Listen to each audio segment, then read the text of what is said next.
Hi, my name's Jodie and welcome to a new video. So today I have a super exciting recommendation video for you guys, and that is spooky book racks. So these are some spooky reads you can add to your autumn TBR. I have a variety of different books and I have enjoyed all of these books and I feel like you will too. So without further ado, let's get straight into the video. Go and get yourself a nice warm mug of your favourite hot drink and get cozy, and we shall get into the book racks. So the first book I want to talk about is a young adult fantasy, and this was in my top books of 2023. This took me completely by surprise. I did not expect to love this book as much as I did, and it truly is a 5-star read, and it is so underrated that I would even go as far to say it is criminally underrated because it is so good and enough people don't read this book and I don't know why. And that is Bonesmith by Nikki Palpretto. This book, oh my god, I loved it so much. I did a reading vlog when I was reading this last year and I did a review in that vlog, so I'll link that vlog down below. But essentially in this book, our main character is a badass. She is so Selena Sardathian coded. Now if you've read The Assassin's Blade Throne of Glass, you'll be familiar with that character, and she is just so like her. And I loved her for that. Like, if you read this book or you have read this book already, you know exactly what I mean. She is just so headstrong, so determined to prove her worth, and she kind of like just loves to go at it alone. And our main character certainly does have a lot to prove in this book. So our female main character is called Wren, and she is what is known as a bonesmith. So there are different smiths in this world, but a bonesmith essentially is like a warrior who can like kill the dead. And basically in this world she lives in a place called the Dominions, and that is like the undead in like the outer perimeter and like in the world because of something that happened a few years prior. And bonesmith essentially train to become Valkyrie, and they're tasked with like taking down these like undead, basically like these ghosts. They call them revenants in here, and they are extremely scary. Like, this is not like, ooh, like ghosts. Like, these are scary ghosts that will kill you. So yeah, she is basically a sword wielding ghost fighting warrior essentially, and she tries to complete this trial in order to prove that to her family and to like become one, and something goes wrong, and to try and make up for it she goes and befriends this prince who comes to visit, and then this prince gets kidnapped whilst they're out doing a little tour.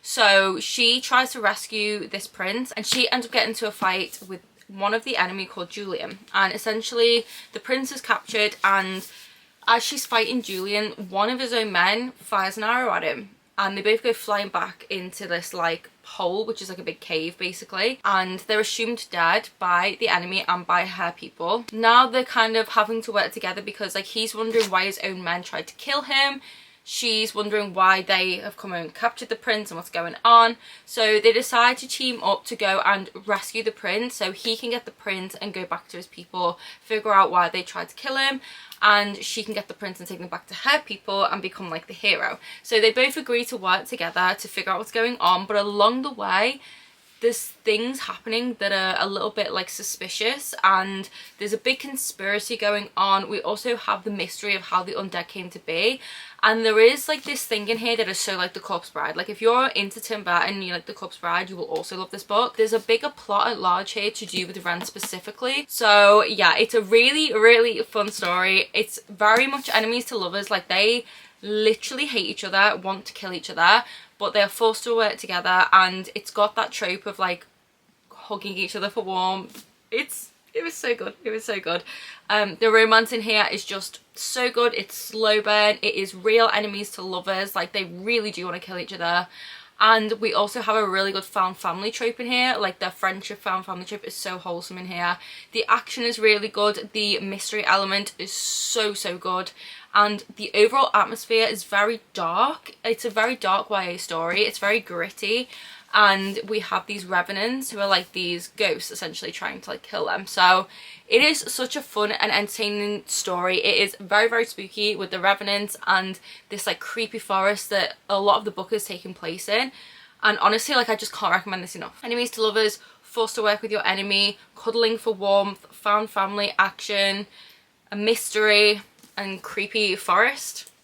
It's a win for me. So yeah, you should all go and read this book, and I hope more people do because it is so good, and Ghostsmith just came out, so I can't wait to read the sequel. Next we have another YA fantasy that also includes ghosts, and that is If I Have to Be Haunted by Miranda Sun. So this one is a really fun one. This one isn't as dark, but it definitely still has those sinister kind of vibes. This has such a wholesome and cutesy love story. So essentially our main character Cara has an ability to talk to the dead that she inherited from her grandmother, and her mother has very much like drilled into her, you do not like have anything to do with that ability, it's bad.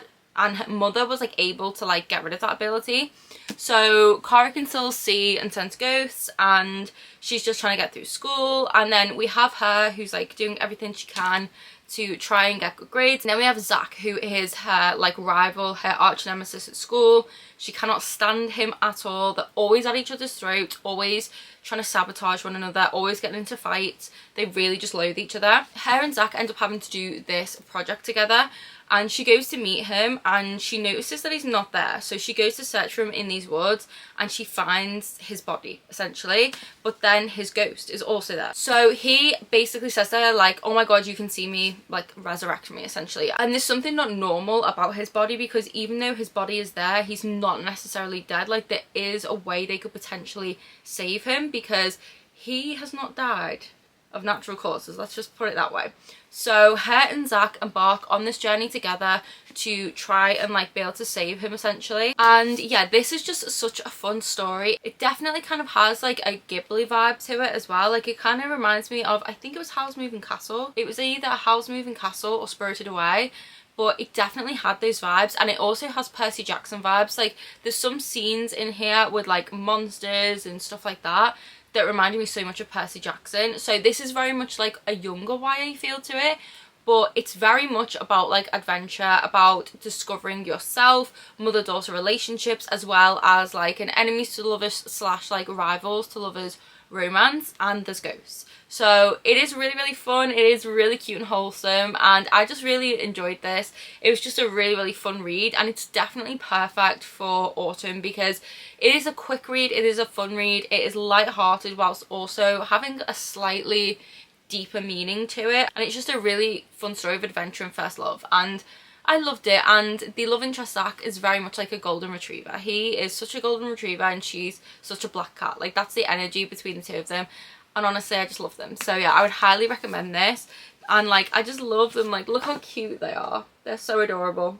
I love them. So I'd highly recommend this one. So next we're going in the complete opposite direction to cute, and we're going for a slasher, which is Clown in the Cornfield. I can never say the name, but I think it's Adam Caesar. So this one is, I want to say it is young adult, I'm pretty sure it is, but this is like older YA, and it is dark, it is slasher, it is horror, but my god did I love this. I listened to this on audio last year and it had me on the edge of my seat. Like it was so tense and such a fun book that it's one of those books that feels like a movie. Like I literally felt like I was watching a movie. Like that's how this feels, and this would make an incredible slasher movie, honestly. Like Fear Street vibes, like that kind of thing. But essentially follow Quinn, and she's just moved to this new like small town that's just like super weird, and there was like a big like thing to do with the factory, and everyone in the town kind of blames the kids for it. Like there was a party there that basically went wrong, and this guy's daughter died essentially, so the kids are always blamed for it.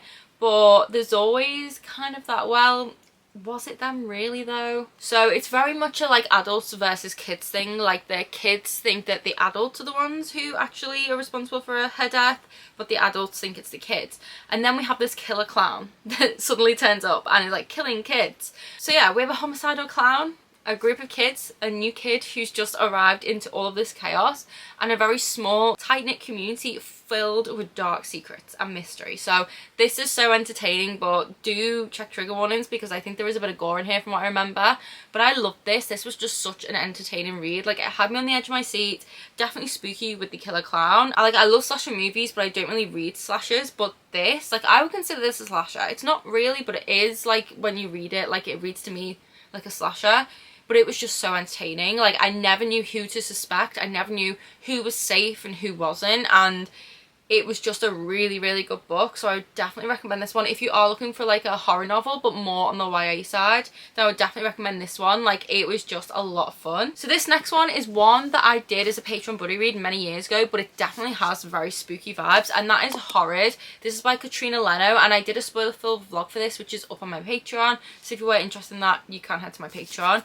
But this was such a weird book, but in like a good way. So this one definitely has Stephen King vibes. Like, it's quite weird. It also has a mystery, and from what I remember, I'm pretty sure anyway, the main character is obsessed with Agatha Christie.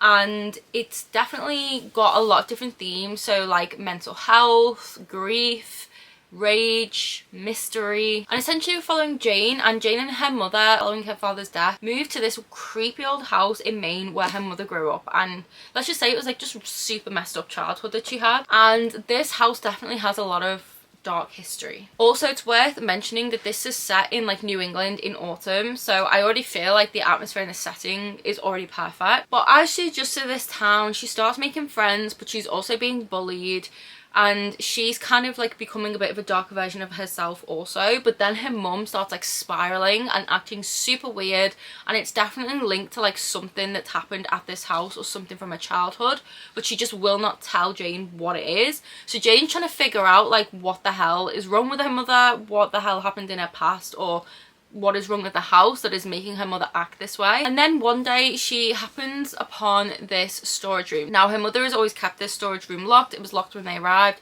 but she eventually gets in it and she finds a little girl's bedroom that is like perfectly kept and untouched. But is it empty, or is there someone there or something there? So she's trying to figure out, is this like, you know, is she just seeing this? Is she making this up in her head, or is it really real? So it's very scary because it has that element of like, is it real or not? The house has like a sentient kind of feeling, paranormal almost. It was a super intriguing read because the narrator kind of becomes unreliable, so you don't know what's real and what isn't, which makes it so much more scarier when you're reading it. And I just really enjoyed this. Like, it just had such a spooky vibe and such an atmosphere, the autumnal New England setting and the secrets and the dark history of this house. Like, it was just so intriguing.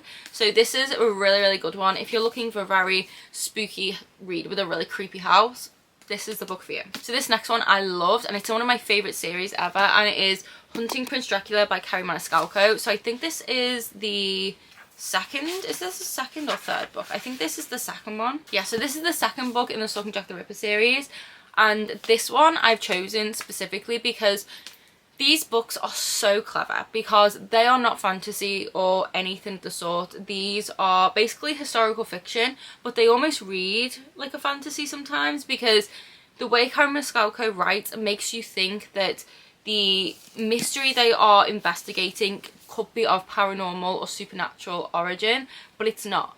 And it's really clever the way she does it, and I just love it because you're watching our two main characters, Audrey Rose and Thomas Cresswell, investigate this mystery, try and figure out who the culprit is, and they're even questioning like, could this actually be something supernatural? Could this be paranormal? But they know that it's not. They're very scientific, so they're like, there has to be an explanation behind it, and they will go to great lengths to find that explanation and who is actually behind it.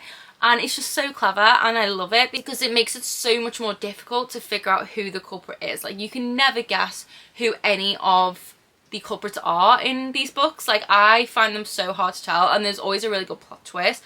Plus, this series has a romance. So Audrey Rose and Thomas Cresswell, one of my favourite fictional couples ever. Like, I love them so much, especially Thomas Cresswell. He's very, very cheeky, and they have like a lot of banter. He is like head over heels for her, and she's very much like, ew, no, go away from me. So like, I just love it. It's definitely he fell first. So technically you do need to read Stalking Jack the Ripper before you read this one, so I would highly recommend that, because like Stalking Jack the Ripper is definitely suitable for this time of year because it is like a similar vibe, but except it's around Jack the Ripper, and these are set in the Victorian era, and it just has such a gothic feel and such like a creepy atmosphere.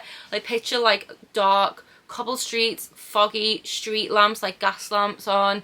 Picture that. It is creepy, and the atmosphere is so good. So they go to this like school in Romania to do, because they're both like studying forensics and stuff, and that is where people start like turning dead and stuff, and there's this rumor of like a vampire like thing. So yeah, it's really fun, really spooky. I love this book so much, would highly recommend it. And then the last book I have to talk to you guys is The Wicked Deep by Shea Earnshaw, because this one is dark, it's twisty, it's so unbelievably atmospheric. Like, Shea Earnshaw just writes the most atmospheric books. This is a young adult book as well, so it's really easy to get into. And I really loved this. I also did a spoiler-filled vlog for this on Patreon as well. But this was just such a fun read. Like, I never knew what was going to happen next. Like, I was on the edge of my seat with this one all the time. And it has such a witchy vibe, and I loved it. So this book has the Salem witch trials in it, and we follow 3 sisters who were killed as witches, and they basically cursed this town, and like they basically like promised they would get revenge. So ever since these 3 sisters were killed as witches, they return every summer, and they essentially steal the bodies of 3 like weak-minded girls, and like no one actually knows it's them. They basically like possess them, and then they lure boys into the water and drown them and kill them essentially every single summer. So our main character lives there and is aware of this, and like stays out of the water in the summer and is very on her guard. But this boy arrives in town who has no idea about any of this, so she's like trying to protect him and keep him safe, but they are slowly like falling for one another. But our main character Penny is also able to actually see these sisters, so like when they have like possessed someone, she can see it's like actually them, and they kind of know that she can see that as well. So she's very much like involved in this story directly.